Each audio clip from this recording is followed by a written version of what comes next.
Gokhale and Mr. Rajiv Sahasrabuddhe.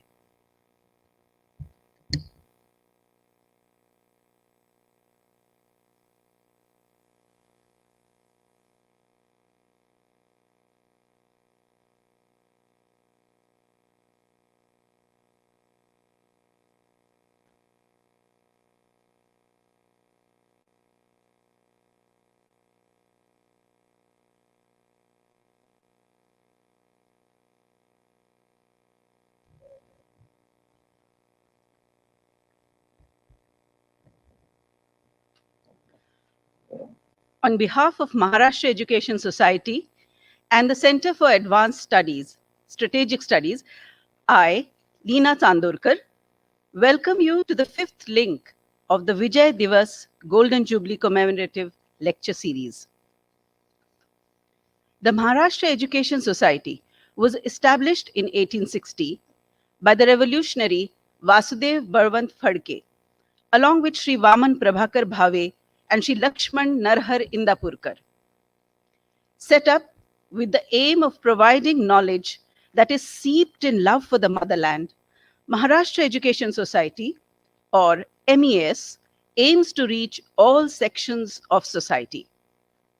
That seed, sown by the founders so many years ago, has now grown into the proverbial giant tree of knowledge, taking within its ambit more than 30 educational institutions that are spread across the state of Maharashtra.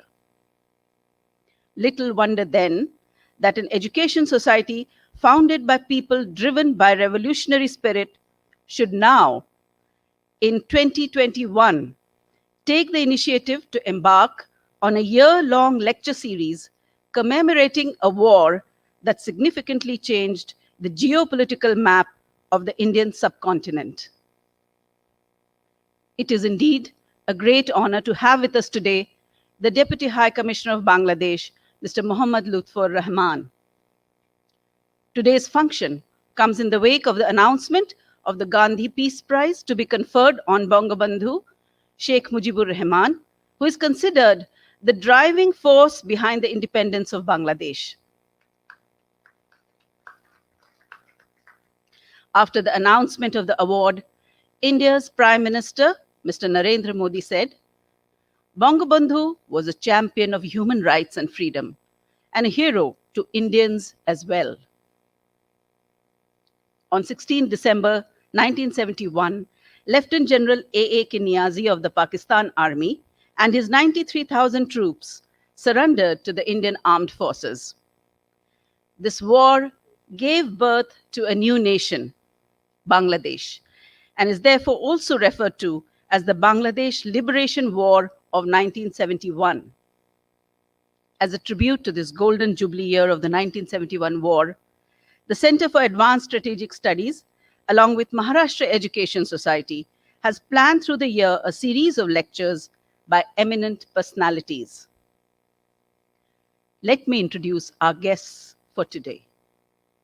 Our guest of honor today, His Excellency Mr. Mohammad Lutfur Rahman, joined the Ministry of Foreign Affairs of Bangladesh in 1998.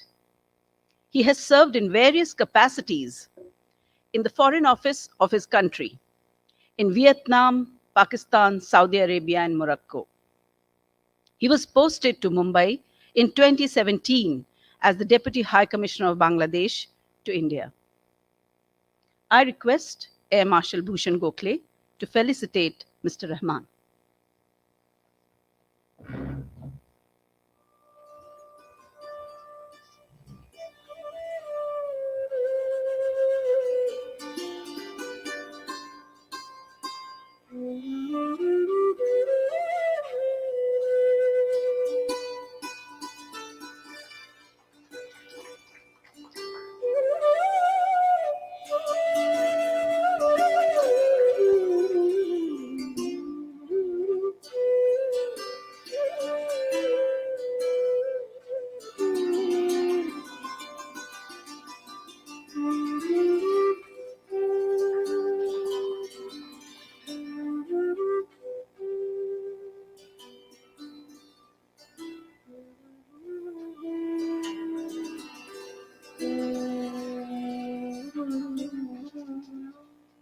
Allow me now to introduce in brief our two guest speakers. Both are veterans of the 1971 war and will be addressing us virtually from Dhaka. Retired Lieutenant Colonel Qazi Sajjad Ali Zahir was an officer of the Pakistan Army and posted in Sialkot. When the War of Independence broke out, he defected from the Pakistan Army, crossing the J&K border, and joined the Liberation War in Sector Number 4. After the defection, he assisted the Indian forces. He participated in the battles of Borolekha, Shamshernagar, Mongla Bazar, Juri, Kulaura, Silhat, etc. For his valor, he was awarded his country's Bir Proteek Gallantry Award. He has written 55 books and a number of articles in English and Bangla on war crimes and genocide. He is invited to deliver lectures in prestigious universities all over the world. He is the recipient of Swadhinta Padak, the highest civilian honor of Bangladesh. There's more to come. In 2021, he was awarded the Padma Shri by the Government of India. Our next speaker, Mr. Shahabuddin Ahmad, has led a life so thrilling that if a biopic is made on him, it would be a blockbuster film. He was a civilian pilot with Pakistan International Airlines who defected during the 1971 war to be part of the Bangladesh liberation effort. He then became an important part of the newly raised Kilo Force.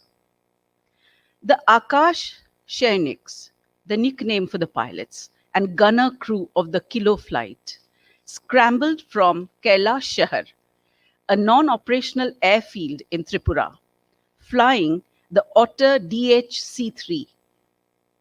Mr. Shahabuddin and his fellow pilots, assisted by the ground technicians who had defected from the Pakistan Air Force, flew these civilian aircraft with extreme professional skill for air warfare. Mr. Shahabuddin was awarded his country's Gallantry Award, Bir Uttam, for his role in the Bangladesh War of Liberation. I request Mr. Rajiv Sahasrabuddhe to felicitate both our eminent speakers in absentia. I request Mr. Muhammad Lutfur Rahman to accept them on their behalf.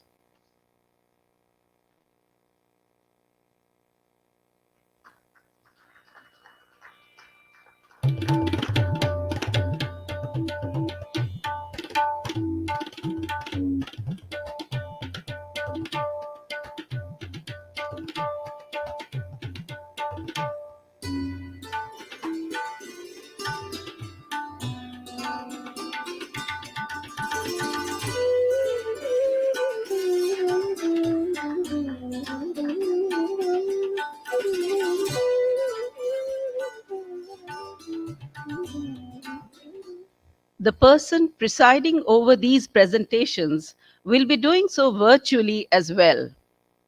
A highly decorated military officer, Lieutenant General Shamsher Singh Mehta, was commissioned into the Indian Army in 1962. He led the only tank column to reach Dhaka on 16th December during the 1971 war. Before retiring in 2004, he held the prestigious appointment of General Officer Commanding in Chief, Western Command. He is the recipient of the PVSM, the Param Vishishta Seva Medal, a bar to AVSM, Ati Vishishta Seva Medal, and VSM, Vishishta Seva Medal. He is now on the board of educational institutions and corporate houses. He's a visiting speaker on leadership and strategy to corporate and military establishments. We welcome you, sir. Let me now introduce the other dignitaries on stage. Air Marshal Bhushan Gokhale is an alumnus of MES. After retiring from a glorious military career in the Indian Air Force, he returned to the fold.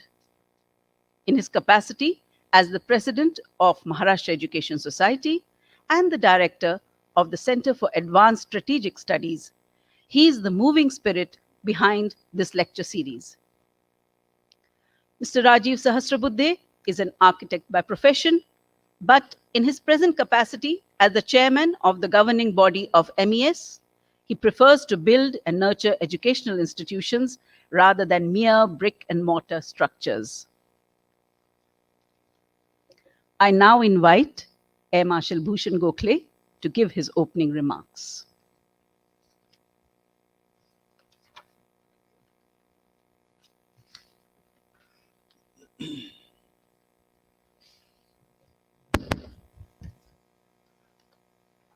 Good evening, ladies and gentlemen. On behalf of the Maharashtra Education Society and the Center for Advanced Strategic Studies, it's indeed a privilege for me to be here as what we are going to celebrate 2 days in advance, the Golden Jubilee of the independence of Bangladesh. As you know, the Bangladesh independence is actually on the 26th of March. However, we purposely thought of having this program 2 days ahead of time because His Excellency Mohammad Lutfur Rahman, the Deputy High Commissioner in Mumbai, would be busy with the program in Mumbai, and also our both esteemed speakers, Colonel Sajjad as well as Mr. Shahabuddin, would be busy in Dhaka. So welcome you, sir, for this particular program. You have come all the way from Mumbai, and we are very grateful. As I was mentioning to you, I'm a past student from 1st to 11th standard of Maharashtra Society, and I'm reconnected in a way, so I feel very proud about it. I'm also a director for Center for Advanced Strategic Studies, and I thought this would be a good place to, be able to reach out to the students and also to other civilians, various facets of the 1971 war, what we call also the Bangladesh Liberation War, in which the brave warriors of Mukti Bahini and of course the Indian Armed Forces took part. And as you know, on the 16th of December, was some time back mentioned, General Niazi of Pakistan signed surrender. And that has become a landmark because this is the first time, I would say, that a country was born in the world, in the subcontinent. And of course, the Indians, along with brave warriors of Mukti Bahini, many of them had to, what we call as the Veer Gati, or they were martyred in the war. So I pay homage to both the Indian soldiers, sailors, airmen, as well as the Mukti Bahini warriors. This month of March is very momentous. As you know, on the 7th of March, His Excellency had invited me on a webinar. And that is to mark the very important speech done by Bangabandhu Honorable Sheikh Mujibur Rahman when he gave the clarion call for freedom. He said every house will become a fortress if required. And that was a kind of a warning he had given to then the occupation forces of East Pakistan. But somehow all that was on deaf ears, and the atrocities continued. As a matter of fact, there has been a genocide which has not been tried really in the normal United Nations or in the courts of international court. But as we all know, many Bangladeshis sacrificed their lives. And as such, that 7th of March speech, which is very, very inspirational, has been now made by UNESCO as one of the heritage speeches library. And then on the 17th, as you know, is the 100 years birth centenary of same Sheikh Mujibur Rahman. And then on 26th, which is just 2 days from now, he declared the independence for which we have gathered here 2 days ahead. I'm very grateful to many veterans who are here. Of course, some of them are listening to it in the virtual mode because of restrictions of Corona. But we are really lucky that His Excellency, the Deputy High Commissioner, has come all the way from Mumbai and will be going back tonight so that he can be in time to make sure that his program, the 26th, goes through. I'm also thankful to Sri Sahasrabuddhe, my colleague from Maharashtra Education Society. I'm very thankful to Colonel Sajjad and Mr. Shahabuddin. They took part in the 1971 war, and as I say, that Mukti Bahinis were eyes and ears of the Indian Armed Forces. We are going to listen to their experiences. And then, of course, we have General Mehta, Armored Corps officer, who under the command of General Sagat Singh, one of the first troops to have reached Dhaka on the 16th, and he would be doing his concluding address. Thank you very much once again, and over to all of you for very exciting speeches. Thank you, Jai Hind.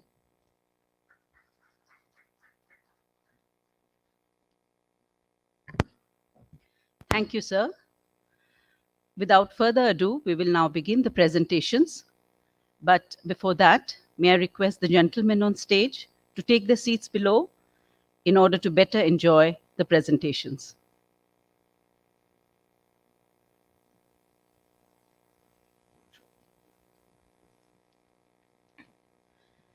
Colonel Sajjad Ali Zahir will be speaking to us online from Dhaka.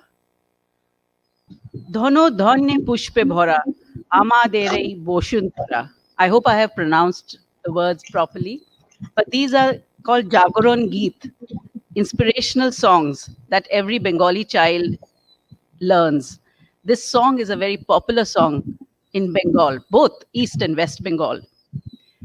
It may seem strange to Colonel Sajjad to address an invisible audience, but the last year has been so strange that many strange things have become normalized. So I request Colonel Sajjad to begin his address. Honorable audience, Mr. Chairman of the seminar, and all my friends in India and in Bangladesh, if any, listening me at this time. As the anchor very correctly says, this is a glorious moment. But I would like to, at the beginning, clear one historical fact. And I hope I don't offend anybody. It has been told Mr. Amir Abdullah Khan Niazi, Commander Eastern Command, surrendered to Indian Armed Forces. That is historically incorrect. In the surrender ceremony, the surrender document signed, which was agreed upon between the leaders of both our countries, that Pakistanis will have to surrender to Indian Armed Forces and Bangladesh forces. And that is the truth. We have to be correct for history to be correct. That history says so, that together we fought in 71 and together we won victory. The massive victory we have won is better than any other victory in the world. When I start my lecture, I remember every Indian martyred soldier, 1,602 of them, more than 1,300 wounded for the cause of Bangladesh liberation. The blood of the Indian soldiers flowing, and will continue to flow to the massive mighty rivers of Padma, Meghna, Jamuna, and Tista. Our relationship is based on blood and sweat, and that bondage will last forever. In 1947, two countries were born. But what we found in 23 years, that Jinnah's Pakistan became a Kabristan for us. Kabristan is a massive graveyard. Jinnah took the part of history, but completely forgot about geography. That is, a country with 1,300 kilometers in between cannot be a single country. And also, there is a racial problem by Pakistanis, not by us. Pakistanis claim to be the blood of the Aryans and call us Dravidians. Why I bring it to you is that we must face the pages of history, and we must face history too. Pakistan used to address the Bengalis as Abduls. Abdul means a knocker. Knocker means a servant. That's the reason they never gave us the equal rights. Our father of the nation repeatedly screamed and shouted in public meetings in the parliaments that try to amend yourself. Zulum mat karo bhai. That was always speech. That's what he kept on telling throughout his life. He fought for equal rights, emancipation of the people, and for democratic values. That Pakistan believed in martial law. One martial law ruler falls, another takes place. Martial law became a part of their day-to-day routine life. And we, Bengalis, earning 60% of the export and earning most of the money from abroad, were becoming paupers.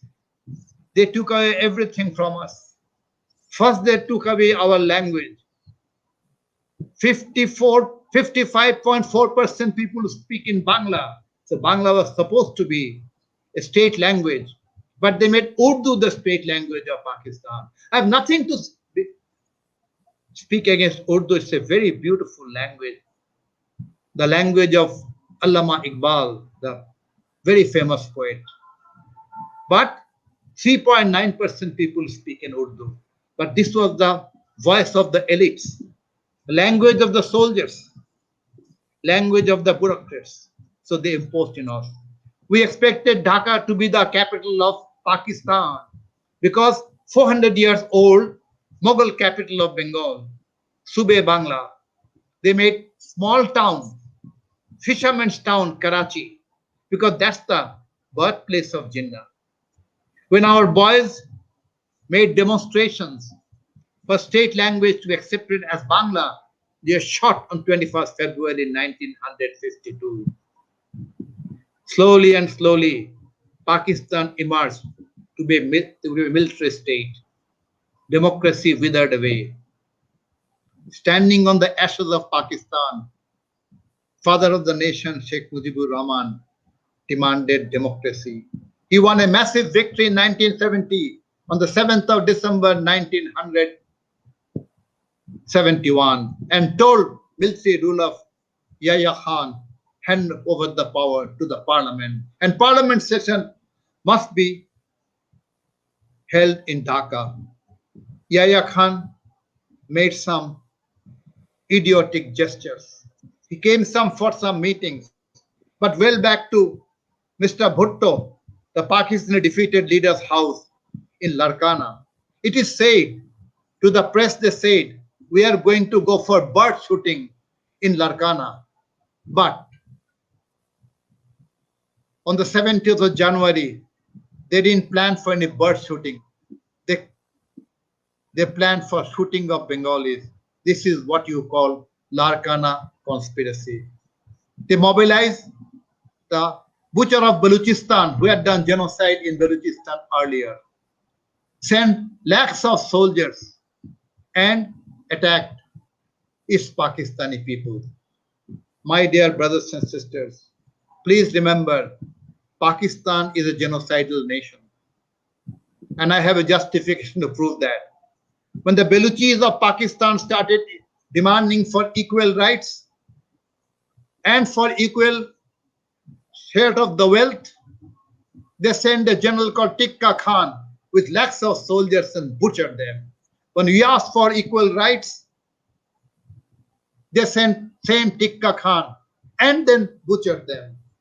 When King Hussein of Jordan in 1969 invited Pakistani General Ziaul Haq to train Jordan army with 2nd Division, at that time Palestinian people living in Jordan, they are asking for equal rights. They are human beings. Right to school, right to education, right to food, right to job. King Hussein said, I will not give you any rights. He engaged the Butcher General of Pakistan, General Ziaul Haq, and massacred so many Palestinians that we do not know. How many more genocides? Then they have trained all the Taliban boys. Mullah Omar was trained by ISI in Lahore and sent them into Afghanistan for doing sabotage activities. When the Northern Alliance and American troops started pushing themselves into Afghanistan, these young boys were running away to Pakistan. From every hilltop, they are shot to death. That's what Pakistan is all about. Somebody has to understand Pakistan. Again, why did the Indian and Bangladesh win the war? This is very important, my friend. I always say that time in 1971, on 16th of December, Soldierly Act 1, before the acts of prostitution. And why do I say that? I have a proof for that. Their Commander General Amir Abdullah Khan Niazi, who surrendered. I tell you from a personal experience. I was an officer of Pakistan Army 14 Paratroop Brigade. As to speak in Urdu, I was one of them. I know their secrets. And that secret I have given to Indian Army, which helped them a lot, especially in the Shakargarh, the massive victory, that sector. Just a part of history anyway. Niazi is to do a business of brothels. 3/A Gulbagh Senorita House in Lahore. Its manager was Amina Firdausi. That was Niazi's prostitute quarter. Here another prostitute quarter in Sialkot also, led by another lady called Amina Bukhari. So a general who does business of prostitution, how can he fight a war? Now I will draw inference of 3 battles of the history and then try to appeal to you to understand why they lost. First, Battle of Yokosuka Island, 1944, 28th of December. 10th Marine Division of American Army assaulted over Yokosuka Island. One division was holding back about 25,000 soldiers of Japanese. They fought for 21 days. And after that, what happened? The Japanese, no fire was coming from their side. American soldiers went inside. They counted 25,232 dead bodies. On the side, they found 212 dead bodies of Japanese soldiers, but not fully dead, almost dying. Within 2 hours, everybody died, but nobody surrendered. And in Bangladesh, Battle of Abaipur, very small battle. 19 freedom fighters were holding on a small defensive position. Beyond that, what they have that Muktanchal, freedom land. They are defending their village. The Pakistanis assaulted, dead of night. It all happened on 12th of September 1971. 19 freedom fighters holding a small position. Whole night they fought. At 5 o'clock in the morning, no fire was coming in. Pakistanis went into the defense position. They found 13 freedom fighters dead. 6 other freedom fighters couldn't move so badly, they are wounded. Within 3 hours, everybody was dead. They never surrendered. But look at Pakistanis. They had 25,727 soldiers inside Dhaka. 3 major generals, Air Force, Navy, all commanders were there. What a shame. They didn't fight a single bullet because they are very good in surrendering. That is what life is all about. And that's what your new generation, our new generation should learn from it. 71 was remarkable, but 71 is largely undocumented. on both sides of the aisle. Today, I am sometimes very worried. The new generation of Bangladeshis think 71 is a war long which took place long back. And when I talk to Indian students, they think it's another war 71, like the Kargil or the Chinese war or the Kashmir war, something like that. But they forgot this is the most glorious war India has ever fought. Let me commend the Indian soldiers by telling that they didn't win in the battlefield, they won on the moral ground. About 3 lakhs of Indian soldiers entered Bangladesh. They stayed there up to 17th of March 1972. Very pleased to report to you. Not even murder committed by any Indian soldier. Not one rape by any Indian soldier. Isn't that a matter of pride? Because soldiers are young. Any soldiers who go to another country does some atrocity. Even Americans and British, they have also done it after First and Second World War. But Indian soldiers didn't do because they had the character, and the best character they showed to the world is by their sense of dignity and honor. That is the reason on the 12th of March 1972, the day Indian battalions are leaving Dhaka, Bangabandhu appeared in the stadium, took the salute of 4 Guard Regiment,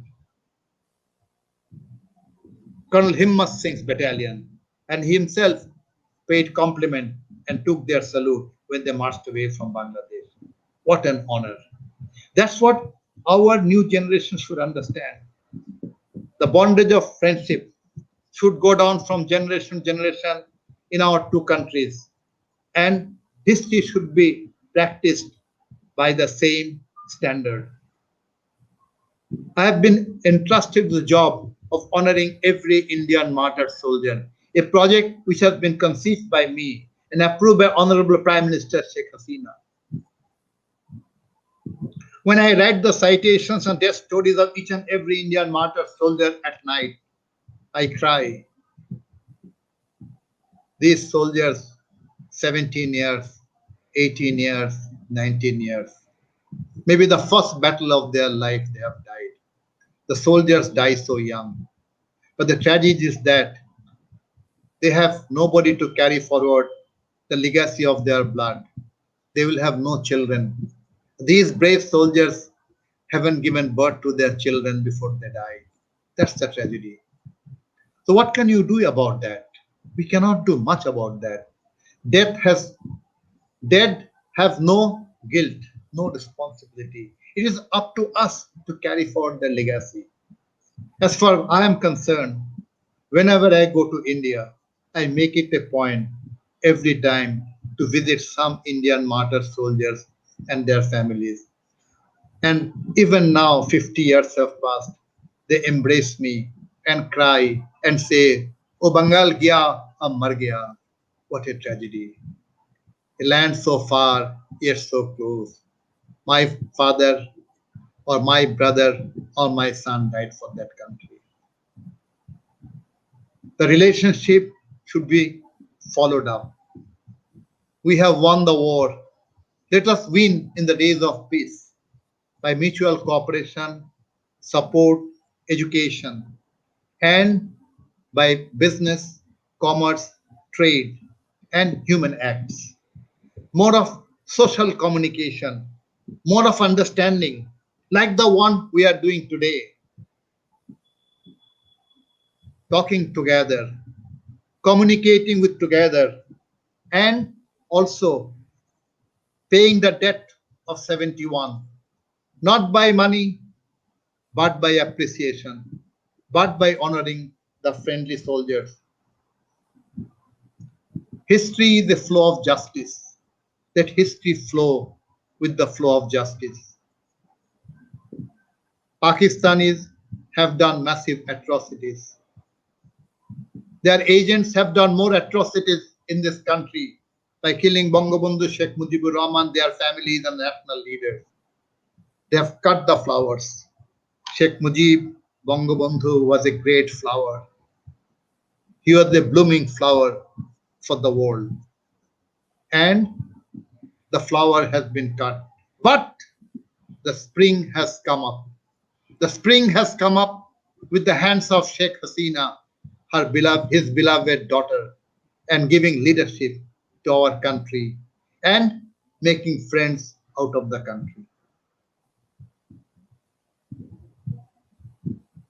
Finally, I would like to commend all you kind gentlemen who have come to listen to a humble person like me. I'm not a very high ranking officer actually, because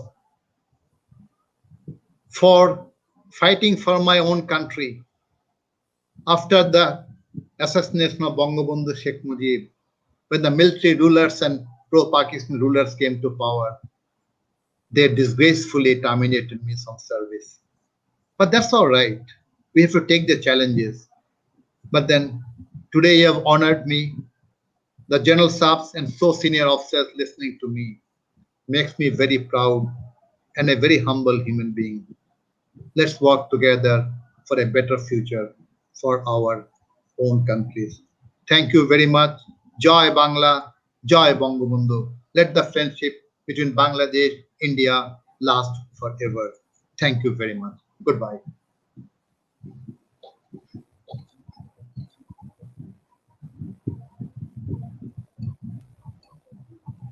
Thank you, sir, for your truly inspirational talk. Your talk and the struggle for freedom that the Bangladeshi people went through brings to mind another famous Bengali.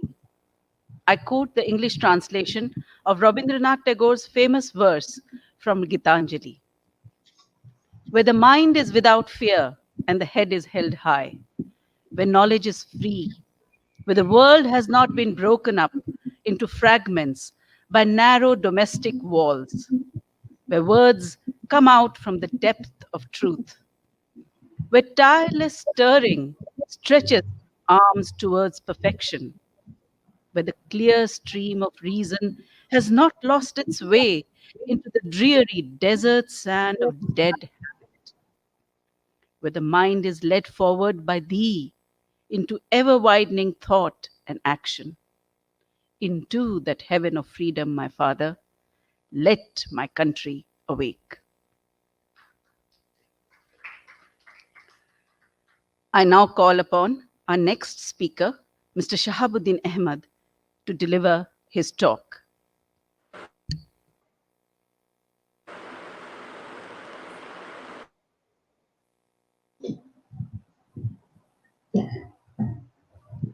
ঠিক আছে তো? দেখতে পাচ্ছেন তো? দেখতে পাচ্ছেন তো একটু? ঠিক আছে, okay, ঠিক আছে।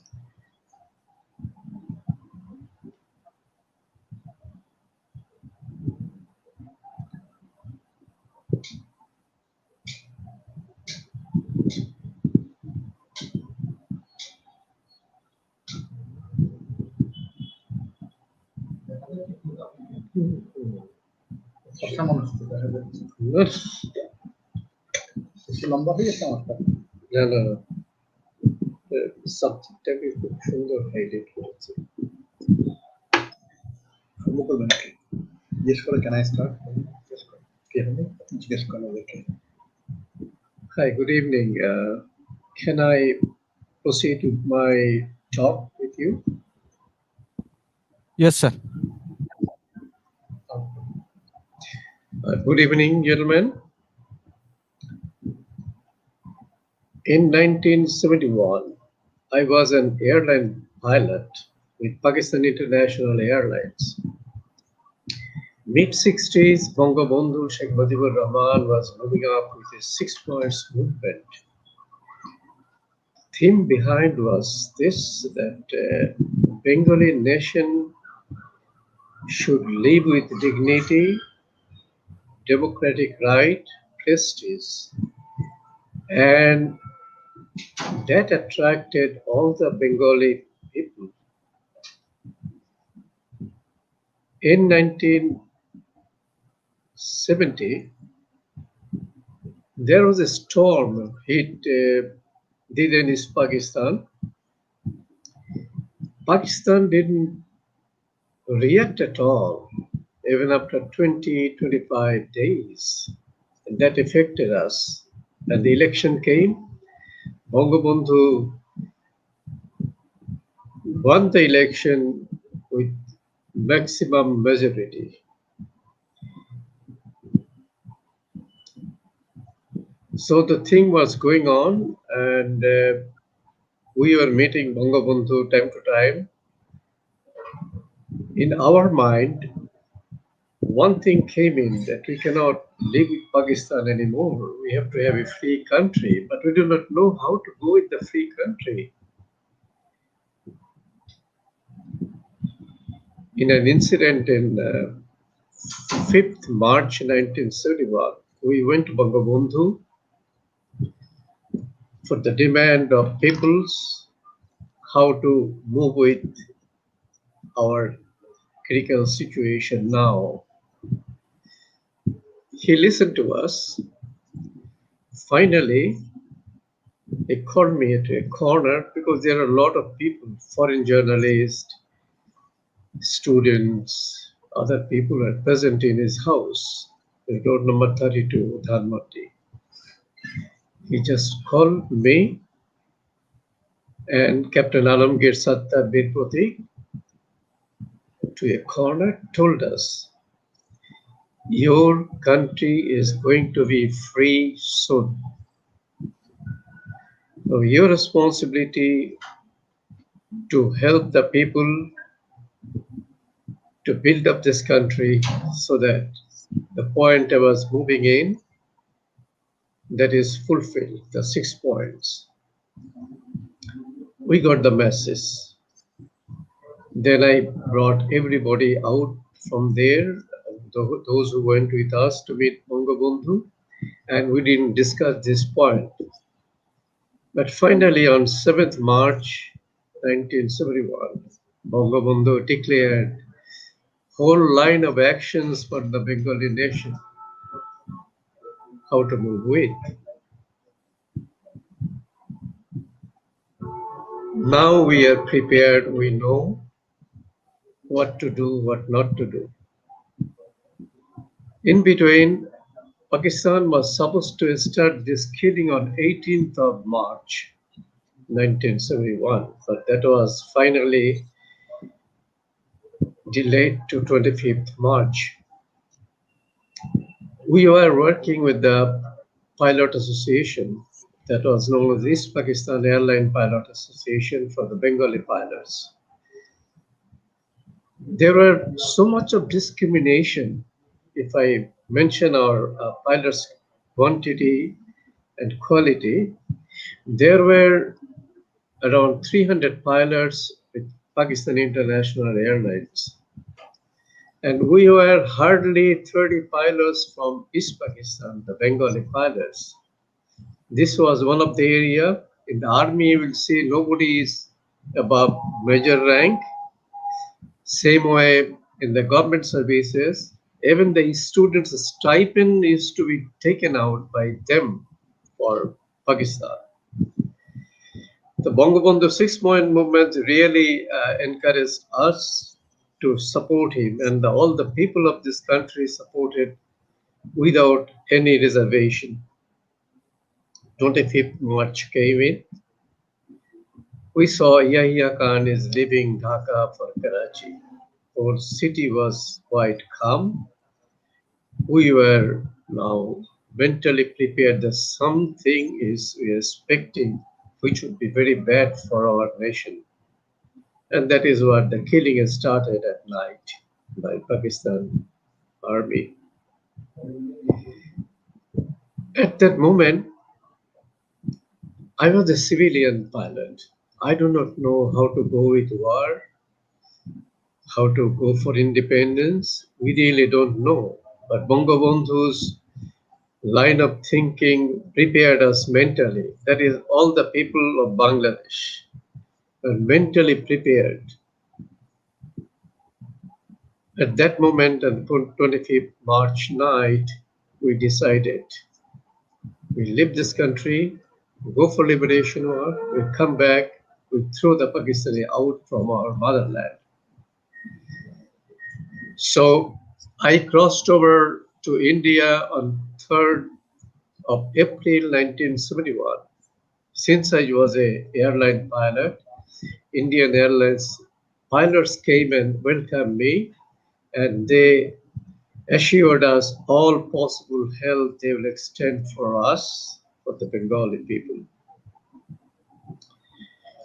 Initially, I was attached with the Bangladesh government. Meanwhile, I had a thinking.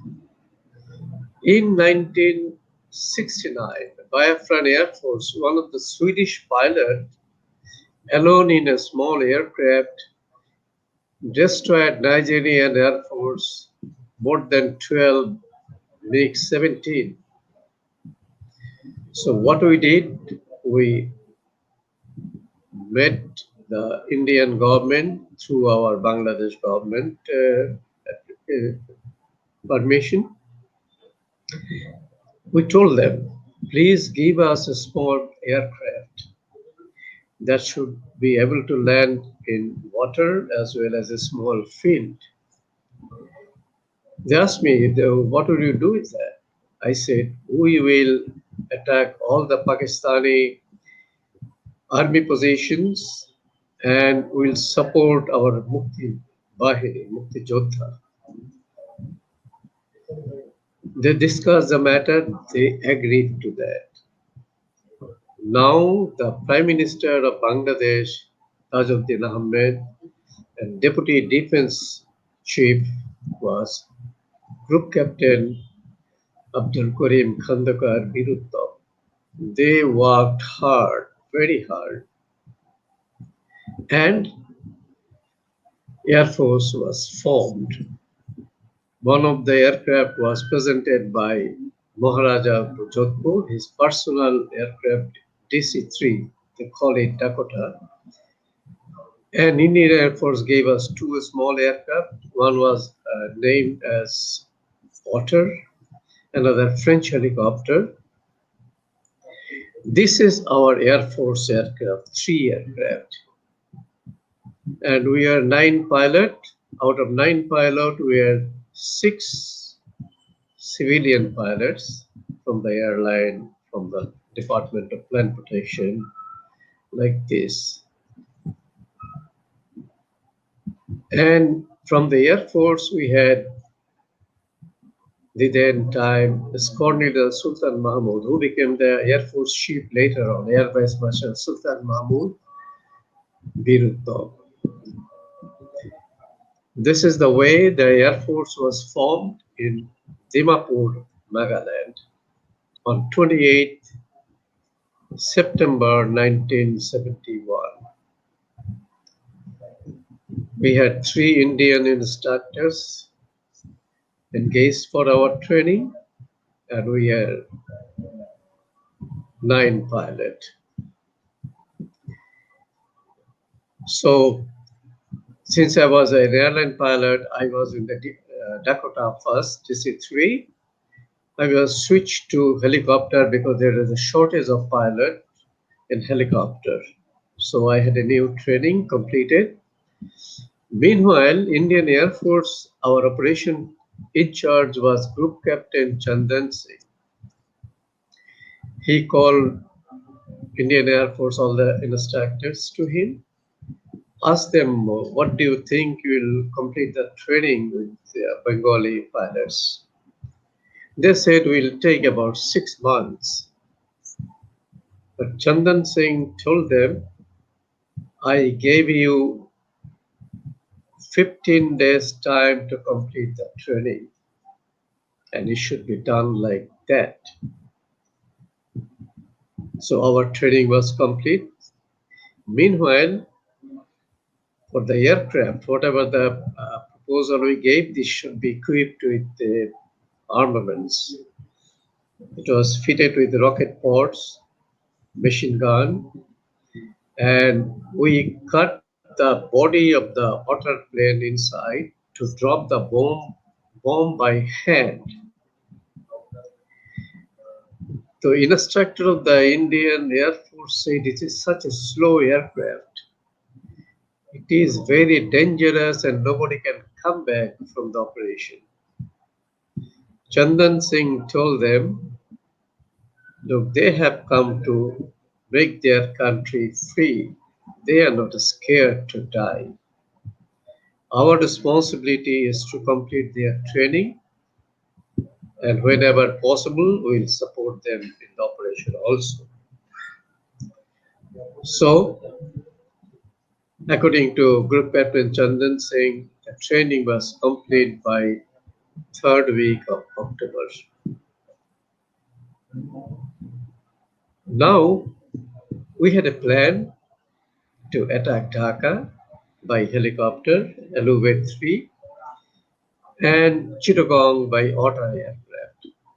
These two aircraft were completely fitted with the armaments. We had 14 rockets in helicopter, same way in Otter, is a French helicopter, which Hunter aircraft uses in Indian Air Force. And we had a machine gun. The 3rd November were decided to attack. We were positioned, but Indira Gandhi went to Europe and to North America to visit the state heads. Her position is very difficult because we were over 1 crore of Bengali people in her country. And India is not such a rich country to bear all this for indefinitely. So the state heads in the Europe and the North America, they were convinced and they supported her. From there, she sent us a message to hold the operation. So she came back. We are very upset because we want to throw the Pakistanis out, but it is delayed. However, we are passing time, and 3rd December 1971, Indira Gandhi came to Calcutta for a public meeting. When she was sitting in the stage, a message came, Pakistan has already attacked India. She left Calcutta for Delhi. He took the Chief Minister of West Bengal along with him. She reached Delhi about to declare the war against Pakistan. When she was ready, the Air Chief Marshal Pratap Chandra Lal, he came forward, asked her permission to talk. Indira Gandhi said, go ahead. What is the subject? The subject is Bangladesh Air Force has already departed to attack Dhaka and Chittagong. Dhaka will be attacked at 1 minute past 12. Chittagong will be attacked 10 minutes past 12. And after that, you declare war against Pakistan so that we can catch Pakistanis in a very unprepared way. And that is exactly what happened.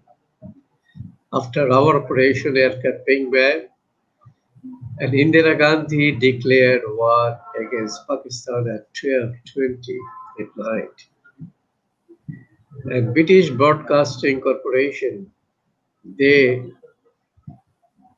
broadcasted the whole information about the attack all over the world. Then people came to know. Now, the war was going on and Indian Air Force came into operation. They mainly attacked the main airfield of the Bangladesh, that is Pakistan, then Chittagong, Dhaka, Jessore, and all these places.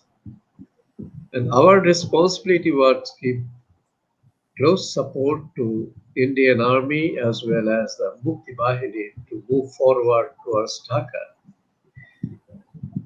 That's why our base shifted from Dimapur to Koilashahar, an airfield in the Tripura. Now we are engaged to attack the Pakistani positions. We started with Molavi Bazar in Sylhet district, and Bangladesh and Indian forces are accordingly advancing. We had in the helicopter about 50 operation, and the otter carried out about 35 operation in this way. And every operation, our aircraft used to be bullet hit at least 15, 20. We used to write the names, where it happened, what time, what date. Later on, there was no space to write these incidents or accidents. So we moved on accordingly again. We attacked different position in Sylhet district, Kumilla, east of Dhaka. So 9th of December 1971, we occupied the east coast of Meghna River was under control. But the Pakistani, while crossing through Meghna River, they blew up the Bhairav bridge. Now the Mukti Bahini and Mitra Bahini cannot cross on the land point. So they were thinking how to move it.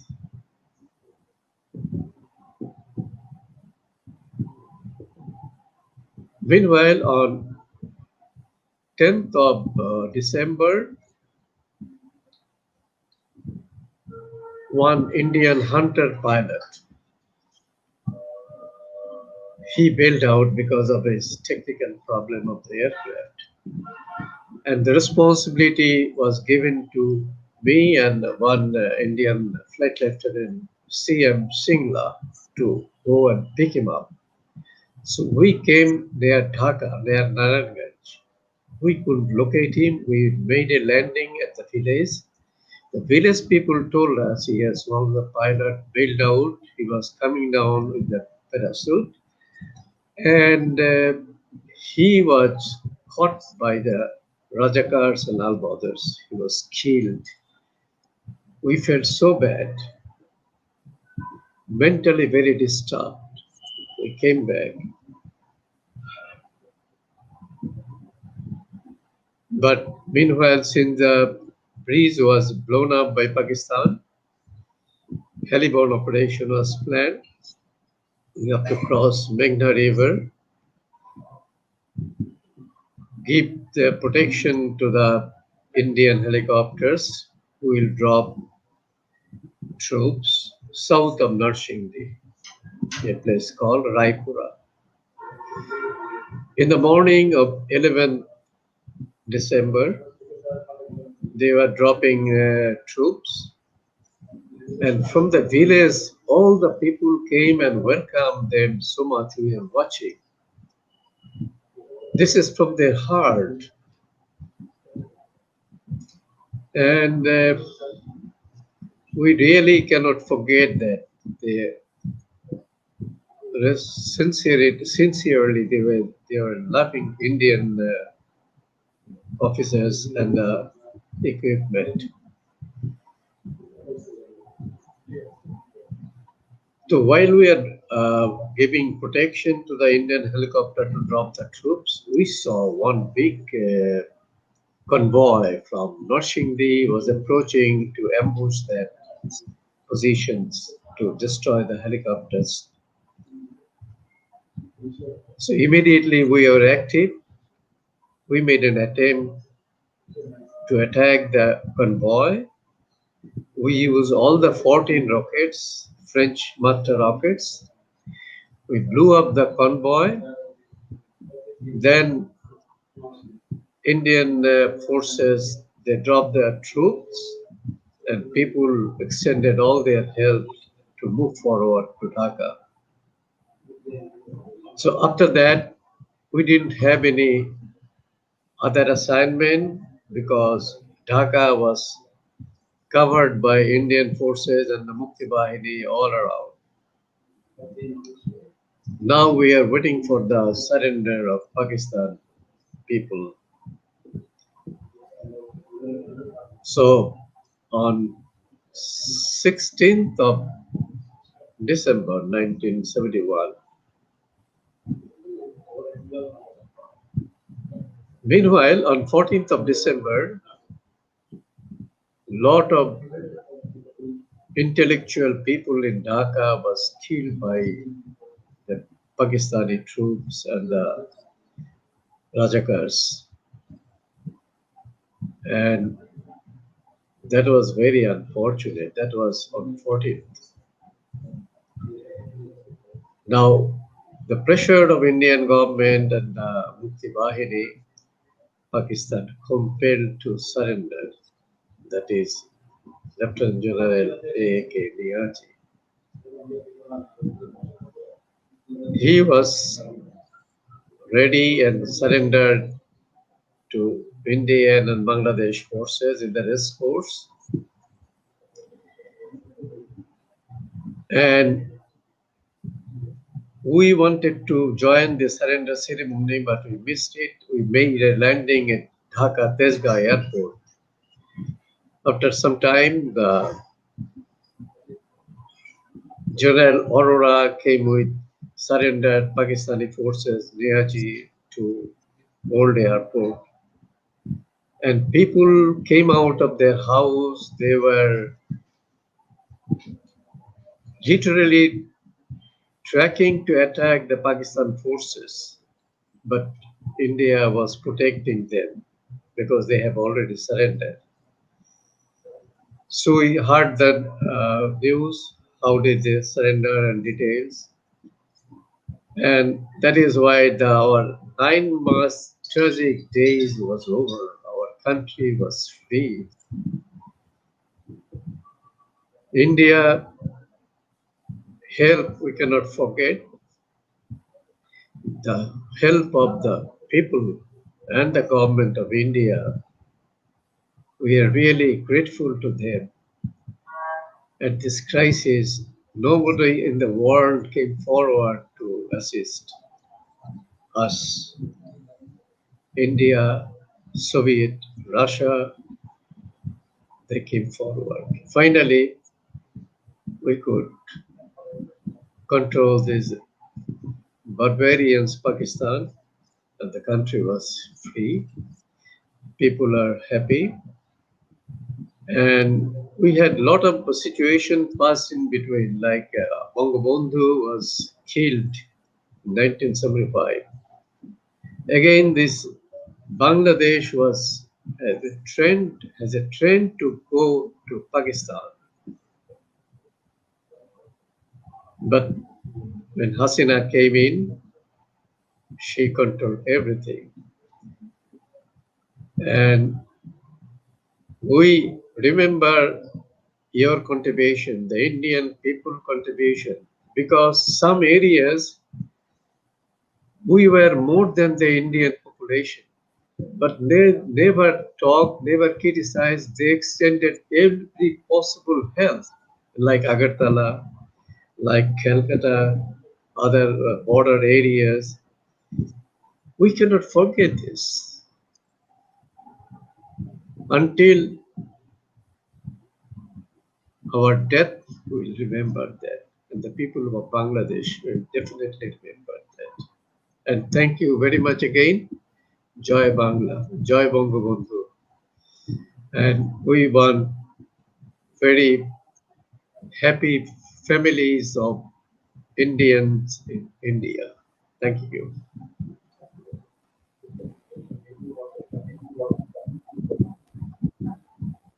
Thank you, sir.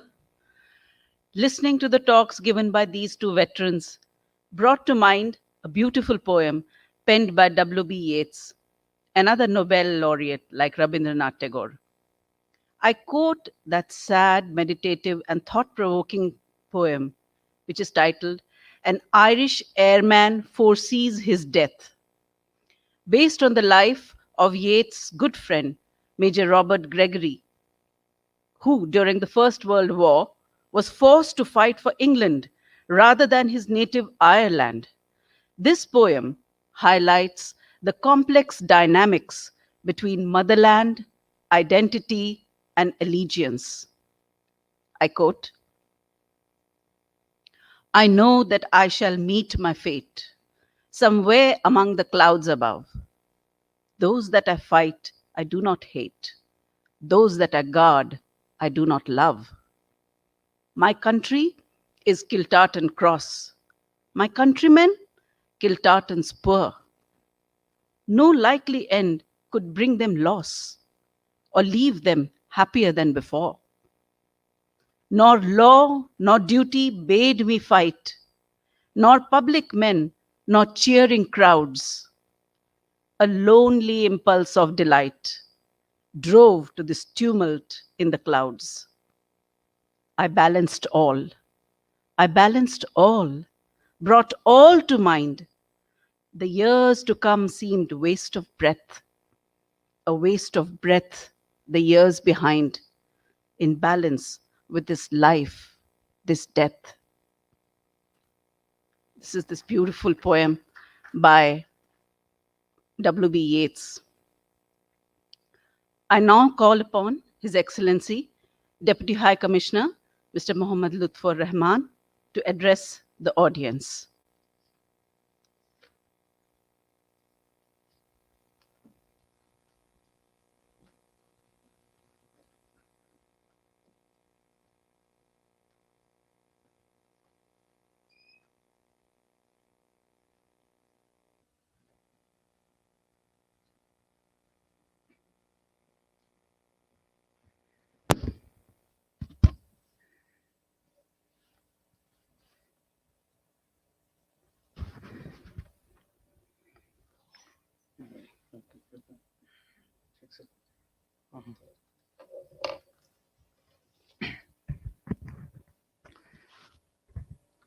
Honorable Chair, Lieutenant General S.S. Mehta, Chairman of Maharashtra Education Society, Mr. A.R. Rajiv Shahrabude, President of Maharashtra Education Society, Air Marshal Kulbhushan Gokhale sir, Colonel Sajjad Ali Johir sir, Bir Pratik from Bangladesh, Mr. Shahabuddin Bir Uttam sir from Bangladesh, esteemed management and faculty, dear friends and students, good evening, Shubho Aparanno, Assalamu alaikum and Namaskar. On behalf of Bangladesh Deputy High Commission in Mumbai, I convey my sincere thanks and deep gratitude to you, Air Marshal Gokhale sir, and the Chairman of the Society, the Maharashtra Education Society, for inviting me to speak on this other August gathering on this very significant time. I mean, in March 24. This is the month of independence of Bangladesh. On this, also the glorious Jubilee, Golden Jubilee of Bangladesh independence. At the outset, I pay my profound homage to the father of the nation, Bangabandhu Sheikh Mujibur Rahman, whose extraordinary leadership and charisma led the country all through 1947 to 1971 towards achieving independence and emergence of my beloved country, Bangladesh, in the global map.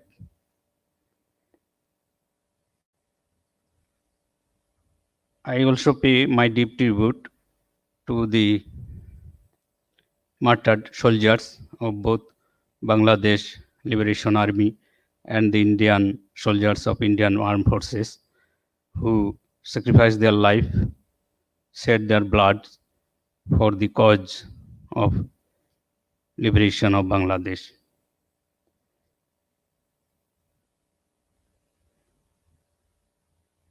I feel proud and privileged to be here to celebrate this Golden Jubilee with our friends, particularly the members of the Allied Forces of the Indian Armed Forces, as well as from Bangladesh Liberation Forces.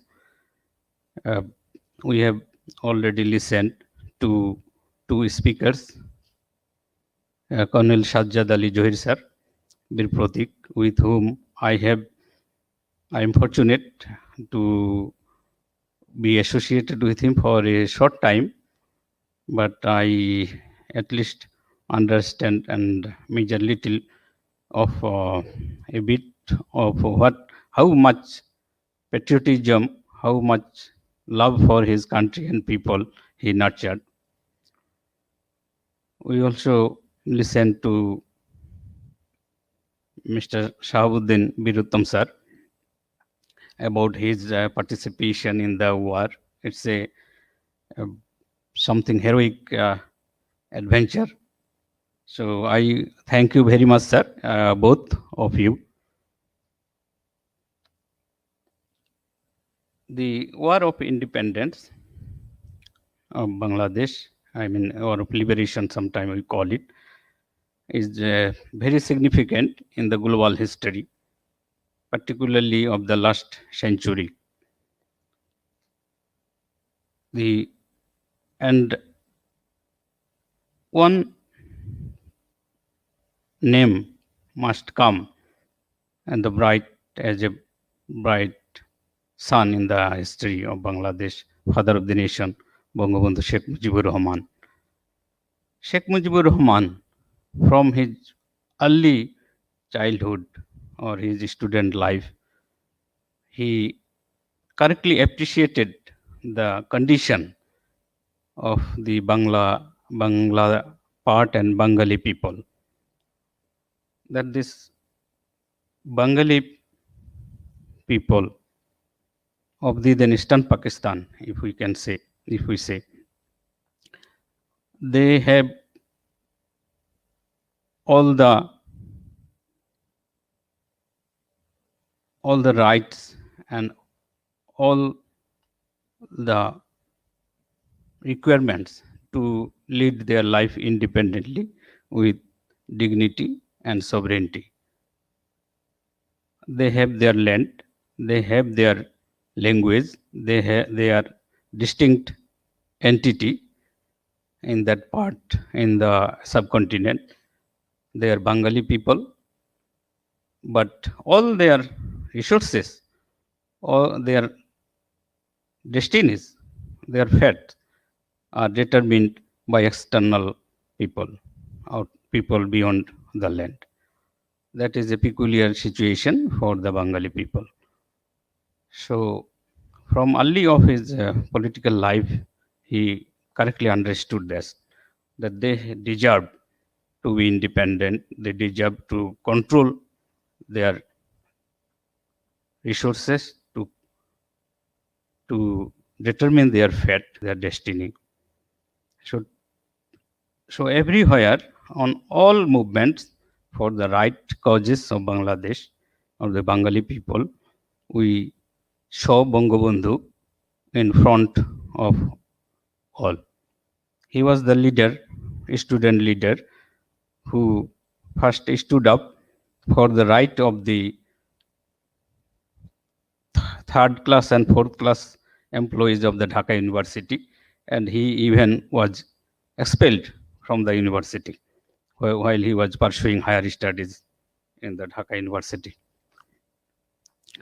The other students, they somehow showed mercy, but Bangabandhu was asked to seek mercy and to come back, but he declined it with honor. So that is the thing. Every movement we see that he was uncompromising on the question of the rights and interest of the people of Bengali. So in 1952, he was in the jail, but from the jail, he sent the letter to the leader, other student leader, to continue, go with the language movement. Otherwise, the leaders were desirous that what to do, what would be the next course of action, because on 21st February 1952, there was the section 144 that no all student procession or activities is banned. But from the jail, he sent the message that you must continue it, and that's why the student came out at his instruction, because he was the leader at that time, the forefront pioneering student leader. And then police shot bullets on the students' movement. But later, his party came out victorious in the election of 1954, and they made Bangla as one of the state language. That was the question of the movement was on the question of state language, as Colonel Sajjad Ali sir already briefed us. So then Bangla was recognized as one of the state language, and Bangla Academy was established in Dhaka to promote the language and literature. In 1955, Bangabandhu, even in the assembly of Pakistan, he said that Bangladesh, these Bengali people, they have their distinct identity, their heritage, so they could not be called as Pakistanis or Eastern Pakistanis, and that part could not be named as East Pakistan. It should be Bangla. It should be Bangla Pradesh, or it must have name Bangla. So this Bangla, Bengali identity, nationalism was nurtured by Bangabandhu all throughout his career. And he was determined to give the Bengali people, I mean his people, to a land for themselves, a state for themselves, in fact. So that was his political life. In 1971, as you have heard, that in 1972, he won the election on the basis of 6-point agenda, which Commodore sir, Mr. Shahabuddin sir already told us about that. So it was like that, and he won overwhelmingly in the election. But you know that Pakistan was a different state. They denied the right causes of Bangladesh, Bengali people. And on 7 March, if we see that Bangabandhu declared almost very close to what we call UDI, that unilateral declaration of independence, very close to, but that was, we can say, that was the first and last political poem in the history of mankind. There was no such poetic space that when he, in his thunderous voice, he declared that the struggle this time is for emancipation, the struggle this time is for independence. It was a thunderous thing, and all the country from Bay of Bengal to the range of Himalayan were reverberating with this sound, with these words. And the rest of history, as two of our learned and veteran, respected word veteran already described. So this was the one part. The other part, we can say the collaboration between Bangladesh and India. We must appreciate, we must be grateful to the government and the people of India who stood by during that critical time, stood by the Bangladeshi people in their war of liberation, and which ultimately culminated in the surrender of the barbaric occupation forces of Pakistan to the Allied forces, as two respected speakers said already. This emotional bond which stemmed from this historic event is everlasting, and it determines the future course of Bangladesh India friendship, cooperation, and the goodwill to each other. It's a everlasting and ever growing relation. We were, in fact, we were friends before 1947, and we become friend again in 1971. And this friendship, this goodwill will continue. I must thank the government and the Indian people to honor our great leader, Bangabandhu Sheikh Mujibur Rahman, with the Gandhi Peace Prize. This is also one of the unique example. There are a lot of things, in fact, between us very common and our culture, heritage, how we feel for each other. That is very important. So, at the very highest political level, you know that how Bangladesh and India friendship is moving, as Colonel Sajjad Ali sir highlighted some of the points. I also would like to mention just a few important issues, that the land boundary problem or the issue of enclaves was settled such amicably that it became part of another history. And it reflected, it reminded us the friendship, that how we renewed our friendship, we are moving towards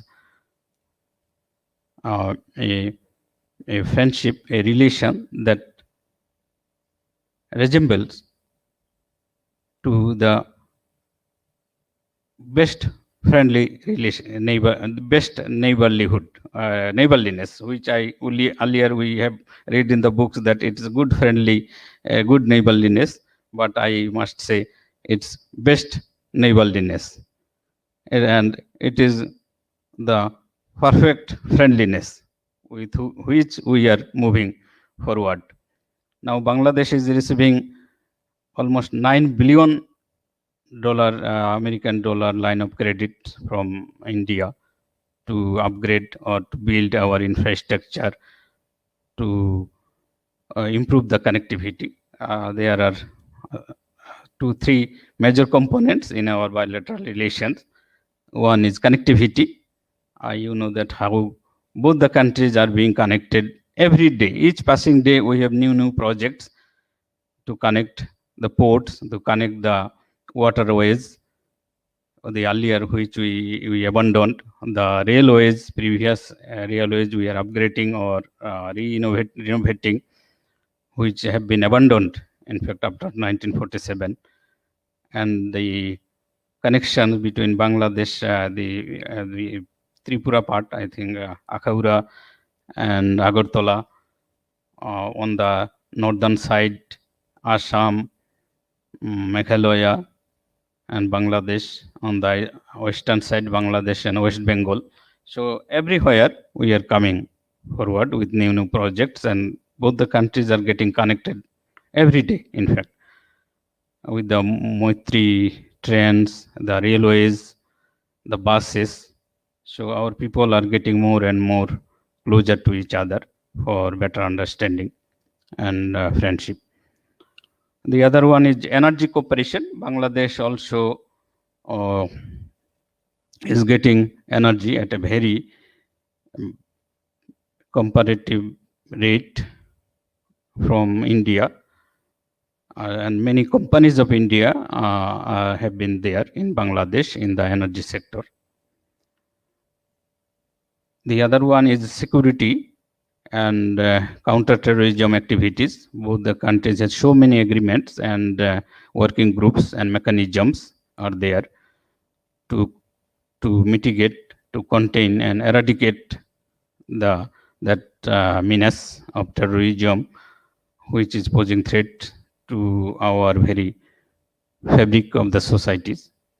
So these fundamentalist or terrorist forces are wiped out from the land of Bangladesh with the bold initiative of Honorable Prime Minister Sheikh Hasina.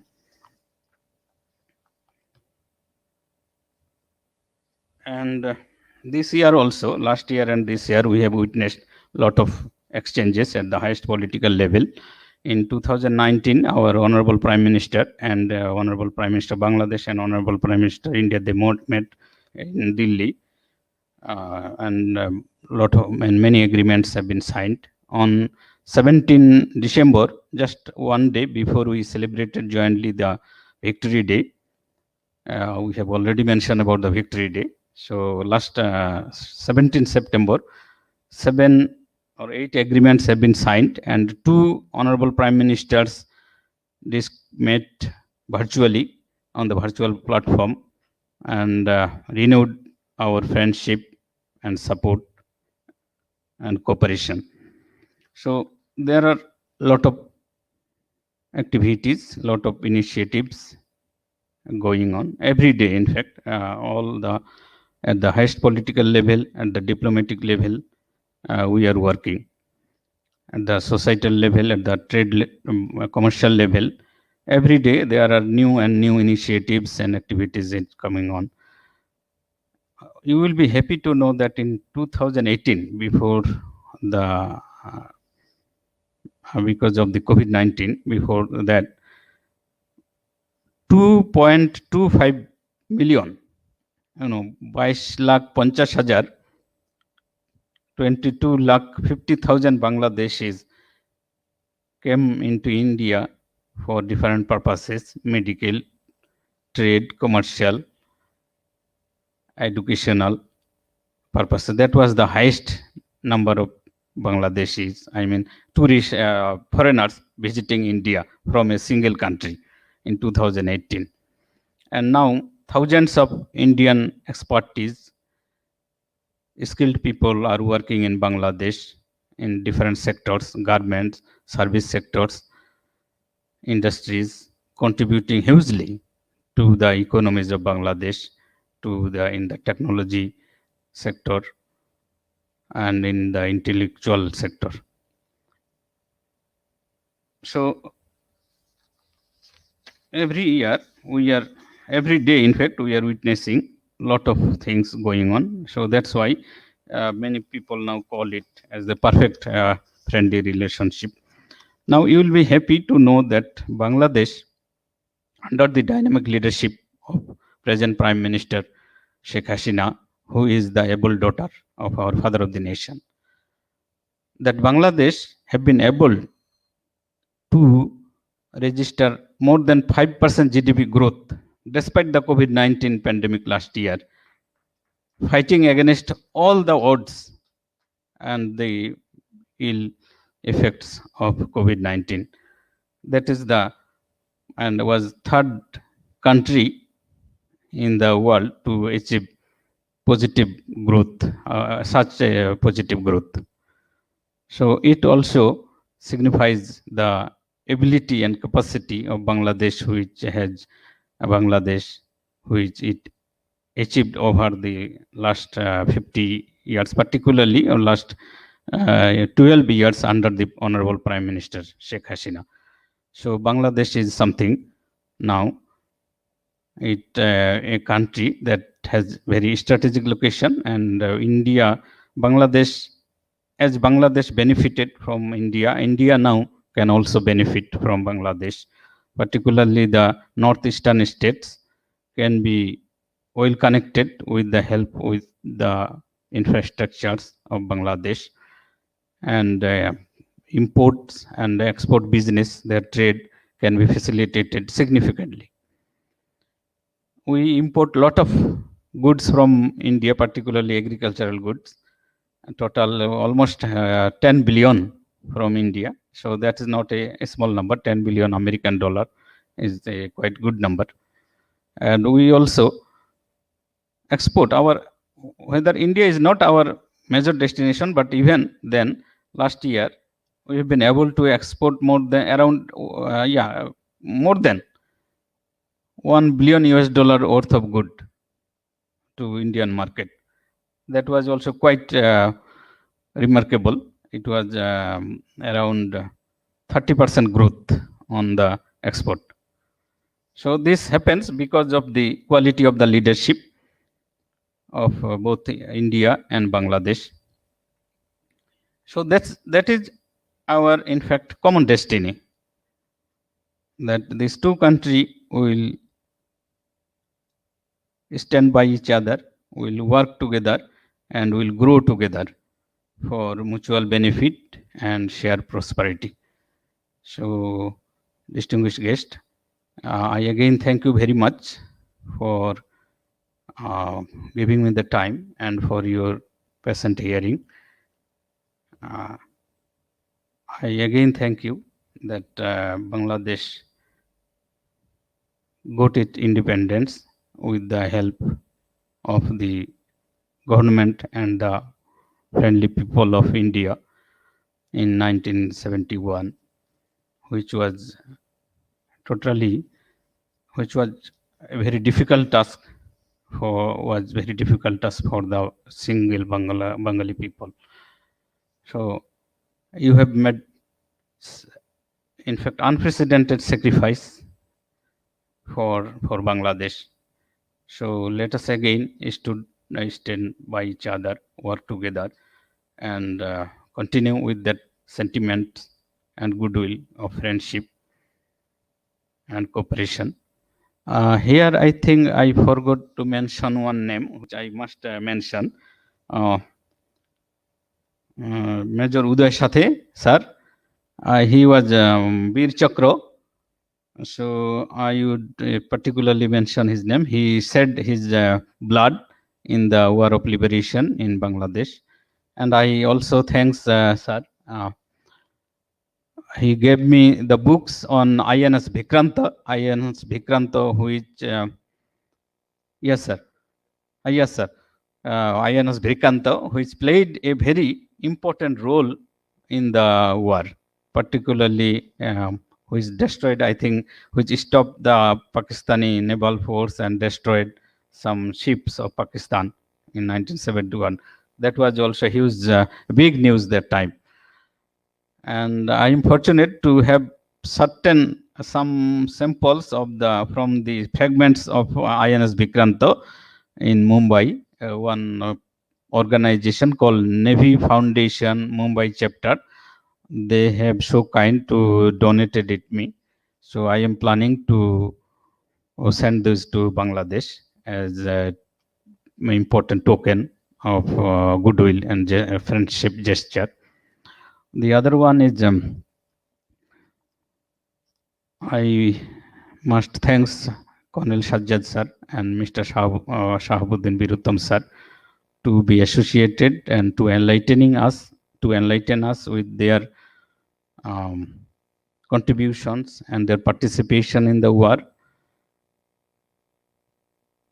and give us certain directions about the future and our courses of action, to whom we must move forward with the sentiments of Bengali nationalism and India-Bangladesh friendship, which is very at the core of the existence of Bangladesh. I again would like to thanks and just say a few words about the victory. That the victory which we achieved was quite, as Sir Colonel Sajjad sir mentioned, is quite different. It's not only a glorious chapter, it's something more than that. That the victory, it's not a victory of defeating just a force, it's a victory of the oppressed on a oppressive regime, the victory of the desire, aspirations, of a nation crying for independence. So it is something in the history of the last century. And the other thing I must again mention that the leadership of Bangabandhu, which he displayed, is quite unique. I sometimes call, maybe many people don't agree, but I said he was more or close to Mao Zedong or Stalin. But people say, okay, how? Okay, that is yes, leadership cannot be compared, but we can say, had Bangabandhu been a leader of a country like, suppose, big country like that, to big countries, even he could have been done more, contribute more to the global peace and development. The world could have been more friendly, could be more peaceful and more lovely to live in, to more enjoyable. So thank you again, and Joy Bangla, Joy Bangabandhu. May Bangladesh India friendship last forever. Thank you very much.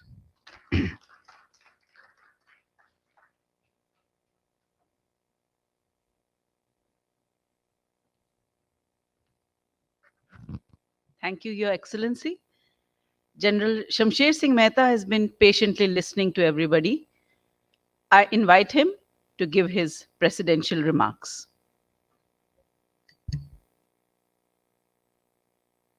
Esteemed, can you hear me? Can you hear me? Can you hear me? Yes, sir. Yes. Esteemed guests, Dr. Shastra Air Marshal Gokhale, the Deputy High Commissioner of Bangladesh in Mumbai, Mr. Rahman, Colonel Sajjad, whom I heard very patiently, Captain Shahabuddin. Today is the day of celebration. And we are not celebrating one thing, we are celebrating four of them. The first celebration is 100 years of Bangabandhu. The second is 50 years of liberation. Third is 50 years of diplomatic relationship between India and Bangladesh. And last but not the least, but just heard, is the award of the Gandhi Peace Prize to the Bangabandhu. Every moment of celebration is also a moment of recall and reflection. I shall not take more than 10 minutes of your time. Please bear with me the patience for nearly 10 minutes. When we look at what happened in 1971, it is important to recall a couple of things that happened at that time. In an interview given by Mrs. Indira Gandhi to BBC, the questioner asked her, I believe, Madam Prime Minister, that you're training some Mukti Bahini in your country. Her response was, we have a neighbor on our side. The neighbor is experiencing genocide. The people who are suffering from genocide are crossing across, and they've come to India in the millions. Are you expecting India to keep quiet? The BBC commentator had no answer to that. But it did not end there. Celebrations must always be a time of recall. There were 111 resolutions moved in the United Nations. A little less. At a point in time, what was happening in Bangladesh, then East Pakistan, resolution were being moved in the United Nations. 111 out of the 114 countries voted against us. 17 resolutions of the crisis, 4 were made in the General Assembly and 13 were made in the Security Council. But for the Soviet veto, nobody had time to look at the problem that East Pakistani were facing in the form of a genocide. When a neighbor is in distress, and the problem is genocide, the problem is rape, the problem is migration, the problem is all that has been said by Sajjad, the Deputy High Commissioner, and Shahabuddin. No nation that looks at human rights can look at by saying this is not our problem. India went in with the desire and the requirement to help the neighbor in distress. It is another matter that Yahya Khan chose to attack us on 3rd of December and convert it into a war. But when that gauntlet was thrown to the Indian forces, to the Indian country, 3 lessons stand out, which I want Sajjad, the Deputy High Commissioner, Mr. Shahabuddin, and others from the Maharashtra Education Society to try and recall. It was not a question of, as has been stated by the Deputy High Commissioner, it was not a war of a kind which started in some corner and then, no, it was not. It was a victory of democracy over military rule. The East Pakistanis, having won the elections in that country, were not being given that place in a democratic setup. Apparently democratic, but under military rule. So please remember, when you look at the 71 liberation of Bangladesh, it was a victory of democracy over military rule. It was a victory of barbarism perpetrated by the Pakistanis. The victory was for humanism. As Sajjad himself has said, that lakhs of Indian troops did not touch anybody whose modesty needed to be seen the way it was seen by the Pakistanis. Nobody was outraged. The sanskar in which we in this part of the world, and I'm including Bangladesh, when we have come up with an understanding, and India says that all the time, that humanity is one. If you have a problem, I have a stake in trying to see whether I can set it right. If I can, I will. If I can't, I will help. But that's exactly what happened in 1971. The Mukti Bahini. Nobody should forget their role in this liberation. Today we talk of transparency in the battlefield. Mukti Bahini provided the transparency in the battlefield in a manner that in 13 days, a country was liberated, 93,000 prisoners of war were captured, and it is not the liberation I'm talking about.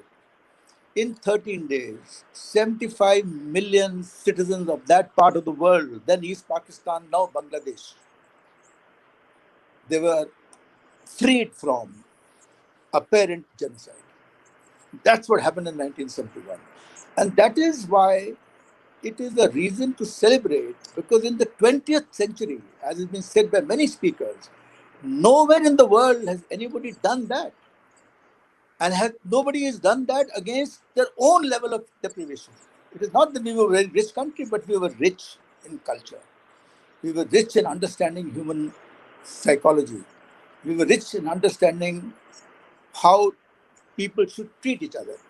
And therefore, if you remember Bangabandhu and his call, you remember our response and our call, you remember the role of Mukti Bahini and their call, the role of Sajjad and Shahabuddin and many other warriors like this. This is the time when we celebrate this, because it converted into liberation. But this is also the time for all of us to stand up and pay homage to all those who give their lives. There's a lovely thing in Nagaland after the Second World War. When you go back of home, tell them of us, say, that for your tomorrow we gave our today. And I fully endorse what Sajjad said. The millennials don't understand that. The millennials of today need to be told that. It happened 50 years ago, but it happened in our neighborhood. If you don't understand the prime requirement of what happened, I'm afraid friendship may only remain in relation to what I can do for you and what you can do for me. What humans do for each other has got nothing to do with using it as a bonus or a ticket to say it's now your time to return. This is what happened in the liberation of Bangladesh. On the military side, and since we are now soldiers talking about it, it was also a victory of maneuver over attrition. The point made by, I think he quoted a figure which I wrote down, 25,697. 30,000 Pakistanis surrendered to nearly 3,000 Indians. The ratio was 10:1. The surrender took place by a country who has been touting, and Sajjad would know that, from every rooftop in their part of the Western world, that 10 Indians are equal to 1 Pakistani. Of course, they got their mathematics right. The only thing, the country they were talking about, they got it wrong. 30,000 surrendered to 10,000, not only 3,000 of the Indians that were there. Look at the Mukti Bahinis that were around. Look at their contribution. And if you put all this together, I think it is important to rejoice this as something done by humankind for humankind, with the return on investment that will take its own time. I also want to recall that this is a victory of liberation over occupation. 90 days we were out.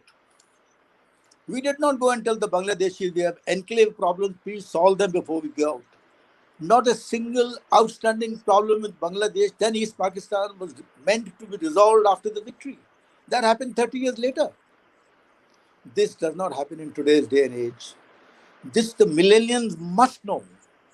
If they don't know Sajjad and Shahabuddin and the Deputy High Commissioner, it is something that should be well researched, well talked about in both academic institutions, both within and Bangladesh, and for a message for the rest of the world. The turning point, and he talked about Group Captain Chandan Singh, and of course there was General Sagat Singh and Colonel Himmat Singh, who commanded the 4 Guards parade when Bangabandhu came and took a salute when the Indian Army was withdrawing. I happened to be a squadron commander with Colonel Himmat Singh at that time, and we won't talk about that because this is not a battle story that we are talking about. When there was a need to use the Air Force, everybody came in. When there was a use to need the Navy, whether it was Chittagong or whether it was Karachi, when democracies get together, they are unbeatable. How do democracies get together? A democracy represents the people of the country, the talent of its armed forces, and the political center of power. When these 3 work in sync,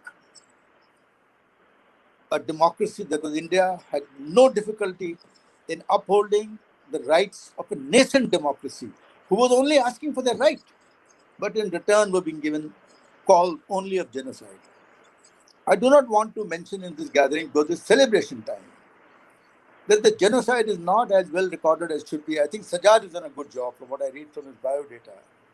It's unbelievable the type of barbarism that the Pakistani indulged in. He talked a little bit about Niazi, what he was doing. I don't want to get into those details. But I do want to tell you that the pain, the anguish, no concern in the world. 111 countries voting against. Americans wanted to sail the 7th Fleet. Russians, of course, because they had a treaty with them in August 1971. They were at our help and they did the veto. They did the right thing. Therefore, without saying much more, this is the time to celebrate. This is the time to celebrate and recall. This is the time to celebrate, recall, and recapture the essence of what happened. Humankind, if it helps humankind. And lo and behold, I did not know that when I speak to you today, I'll speak to you in the midst of a pandemic. What has the pandemic told us? No Great Wall of China, no Berlin Wall, no Siegfried Line, no Barlev Line, stopping pandemic from spreading across the world. So whether it's climate change, whether it's pandemic, if humanity is not going to see eye to eye and only looking for a return on investment, then we are not going to live the human beings that our culture and our part of the world is brought up to be in. That is why South Asia is South Asia. And that is why, over a period of time, both countries will make progress. They will understand each other's requirements. The word will spread. And as the word spreads, it's important that humankind across the world understand that what we stand for, what is our understanding of friendship, and how is it that we can work together without what is otherwise called a supreme vested interest. Thank you, organizers. Thank you, Bhushan. Thank you, Dr. Shashwade, for giving me this opportunity. This is the time when I could go on and on for hours, but that's not the purpose to do it. It is celebration time. It is recall time. It is time to remember the major lesson that took. And let me repeat again. It was a victory of democracy over military rule. Don't ever allow military rule to see the shadows of what democracies can do. It was a victory of maneuver over attrition. 30,000 surrendering to 3,000 and the Mukti Bahini. The numbers I do not recall, but I'm sure they were in very large numbers at that time. It was a victory of humanism over barbarism. It was a victory of liberation over occupation. Thank you very much for this opportunity. Jai Hind and India-Bangladesh friendship forever. Thank you and God bless.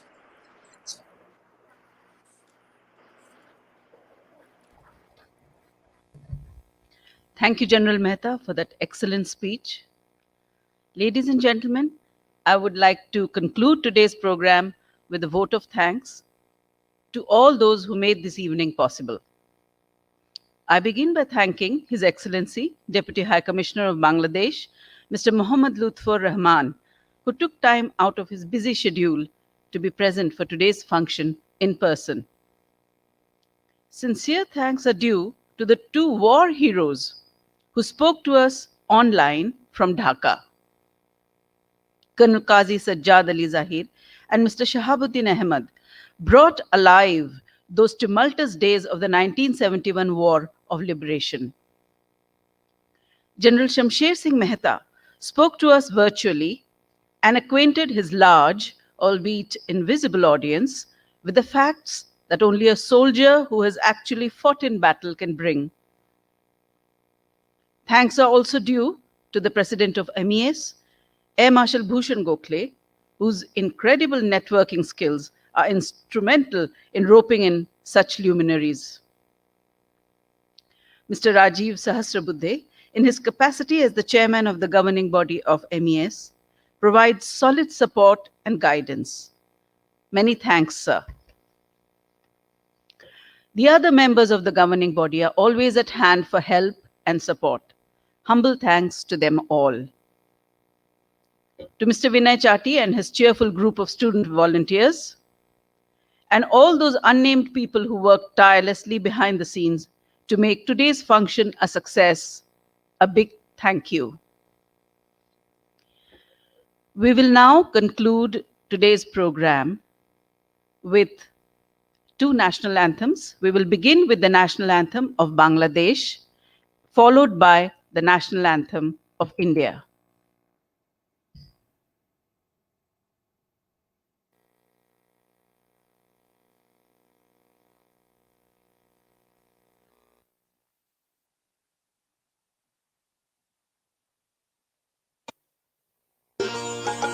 আমার সোনার বাংলা, আমি তোমায় ভালোবাসি, চিরদিন তোমার আকাশ, চিরদিন তোমার আকাশ, তোমার বাতাস আমার প্রাণে, ওমা আমার প্রাণে বাজায় বাঁশি সোনার বাংলা, আমি তোমায় ভালোবাসি। তোমা ফাগুনে তো রামের বনে প্রাণে পাগল করে, মনে হায় হায় রে ওমা ফাগুনে তো আমের বনে প্রাণে পাগল করে, ওমা ঘ্রাণে তোর ভরা থেকে কি দেখেছি, আমি কি দেখেছি মধুর হাসি সোনার বাংলা, আমি তোমায় ভালোবাসি। কি শোভা কি ছায়া গো, কি স্নেহ কি মায়া গো, কি আঁচল বিছায়েছ পথের মূলে, নদীর কূলে কূলে। মা তোর মুখের বাণী আমার কানে লাগে, সুধার মতো মরি হায় হায় রে। মা তোর মুখের বাণী আমার কানে লাগে, সুধার মতো। মা তোর বদন খানি মলিন হলে আমি নয়ন, ও মা আমি নয়ন জলে ভাসি সোনার বাংলা, আমি তোমায় ভালোবাসি।